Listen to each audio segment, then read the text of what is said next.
Hey guys, today I'm with Collin in his 2008 Porsche 911 C4S. We're gonna do the ownership perspective with him. So, kind of start off with, why do you choose this car? What do you love and what do you hate about it? So, I guess the reason I chose this car, well, it has to begin with, I was a BMW 3 Series guy pretty much the entire time. When I turned 16, I bought my first 325i, and I loved how it felt. Okay. So I was kind of always looking for the next big thing. So I've owned a couple E46s, E90s, E92. I had a 335 before this, so N54. Great car, but then I just kind of wanted something that would be kind of a low entry-level exotic to kind of get me in the door. Okay. And so I was looking at a couple options. Really, I'd say the 911 really fit in my budget the best. And for me, I was someone who didn't really want to buy a car that was going to depreciate. So I was looking at just the 997s, essentially. I was looking at 996 turbos, but I didn't like those egg-shaped headlights. The runny egg headlights, I couldn't get over it. So I looked at the 997, and I was like, wow, I really want a C4S. So I test drove one in Birmingham. It was just a private owner. Test drove it, and I was like, well, okay, everything I love about it. It's mechanical. It doesn't have any of the modern electronics. I like having kind of a older style feel, like all hydraulic, everything. And when I first drove it, one of the quotes I said was, it feels like a Leica camera, because I'm a camera guy. I love cameras. And Leica's an older camera that everything is mechanical. You hear all the clicks, you hear all the noises with it. And so essentially I bought the 911 because it's like a gentleman's driver car. I didn't want something that would stand out too much. I wanted something that was kind of casual, that I can enjoy every day.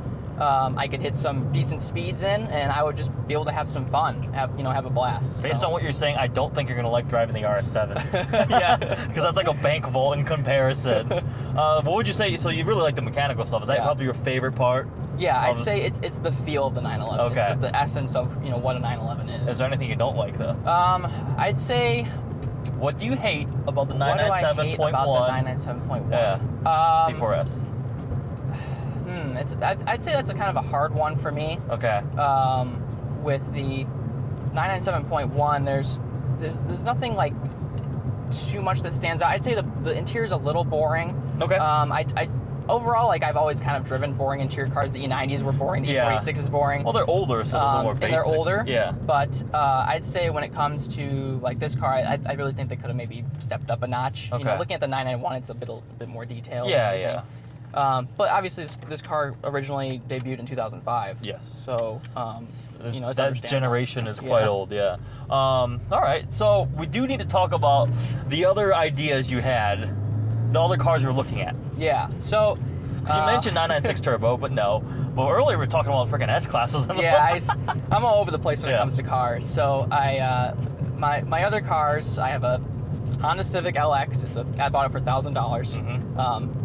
Just kind of my daily driver. It's fun, whatever. It's cheap. Yeah. And then I have a BMW E28 5 Series, 1987. It's the M20. So it's low horsepower, 112 horsepower. So I have a few cars, but I was looking at really anything. Really, I was looking at S classes because I kind of wanted something I could drive for so I shoot weddings. I wanted something I could take for miles and miles and enjoy. And sometimes I have to drive 3-4 hours to work on a project. Wanted something I could kind of sit in the back of and maybe work on a project while I'm waiting in the parking lot. Yeah. Comfortable. So something comfortable. I was also looking at a few other options too. So I was looking at I really kind of wanted to go with maybe an E28 M5. Okay. I really just kind of love the flat six. It's kind of just been my thing. So I was also looking at the E92 M3. That was something I was definitely considering. Yeah. It was a lot cheaper than this car to get into. But, I really love the V8 sound, and I think I'll own one eventually. But the 911 just kind of was what stood out to me the most. But Porsche. The last car I will buy probably sometime soon would be an E55 AMG or an E63 AMG. Oh, okay.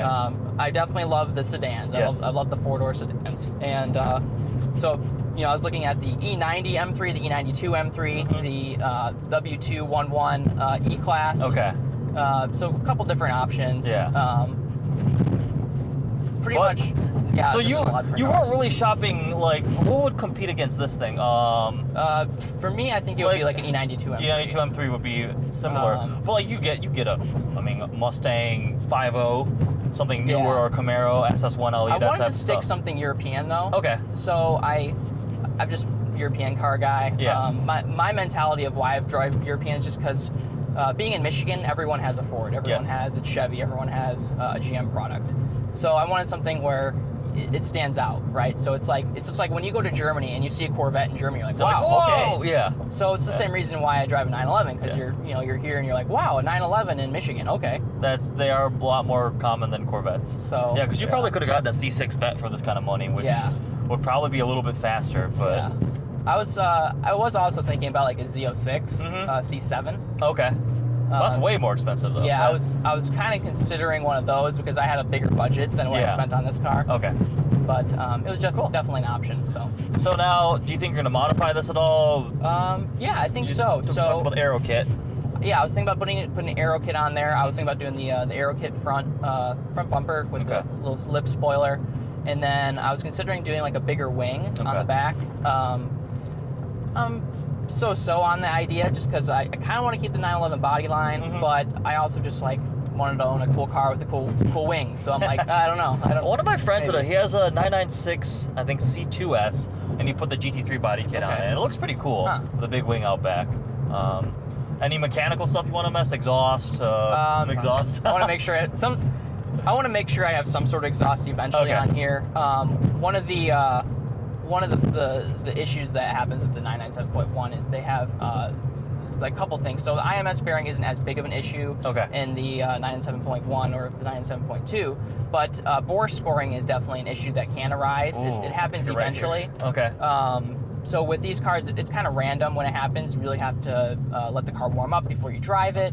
There's a couple procedures you can do to make sure you limit the pretty much the issue alone. But if it was to happen on this car, I had a neighbor who was going to help me do like a 4-liter swap to it. Ooh, that would be cool. Ooh, nice 350R. Nice. That would be really cool. So that was definitely in consideration. If I get bore scoring, I hope I don't. But also in a way, I hope I do, so I can do a 4-liter swap. That would be cool. Now, looking into the future, we've also talked about like, would you trade this for a 997 Turbo? Do you like it enough at the point where you now kind of want to stay in the Porsche family?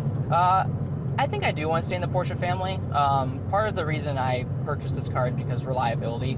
Porsche's just, I mean, I've owned BMWs and they just leak coolant, leak oil. Yeah. I love them, but oh my gosh, they are a pain to own. Okay. So, so far with ownership, I put exactly 2,287 miles on it. Okay. And I really haven't had any issues at all. I've been driving it every day, and I really don't see any foreseen issues coming up soon with this Good. car. Yeah. So I definitely want to stay in the Porsche family. I love the feel of a Porsche.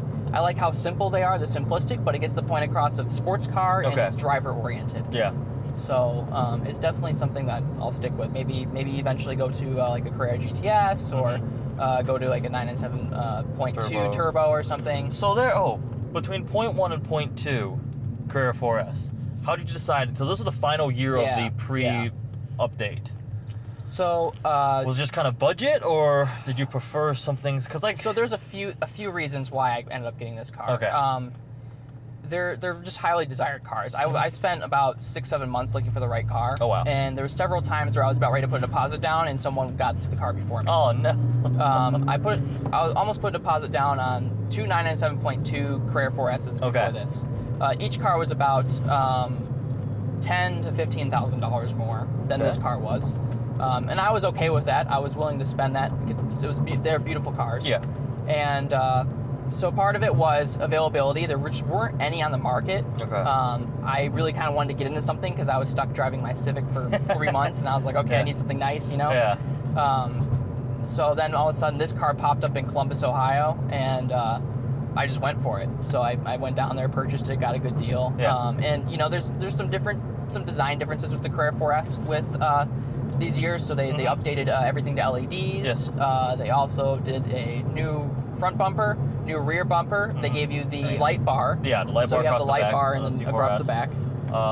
Which I actually like because it's kind of like that was one of the reasons I wanted a 997.2. Oh, really? Is because it's just kind of an iconic thing to have that Porsche light bar. Yeah. So I was a little worried about value and how well this would hold because it doesn't have the light bar, Yeah. but I think I'll be okay in the long run. I mean, you got it for a pretty good deal. Yeah. It's at 63,000 miles. Yeah. And it still feels pretty good.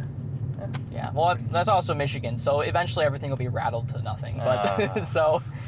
Michigan sucks. Yeah. Let's see. Anything else you want people to know? What is it like to own a 997 C4S? So, what is it like to own? So, one of the other reasons I purchased this car is because I really love the feel of a 3 Series, and it's a little bit different of a driver experience driving a 97.1, but overall, I'd say the handling is similar to that of like an E92 335i, except it's a lot tighter. Everything's a little tighter. Yeah. It's noticeable. Like you can notice how it feels sporty still. Yeah. But it's definitely tighter.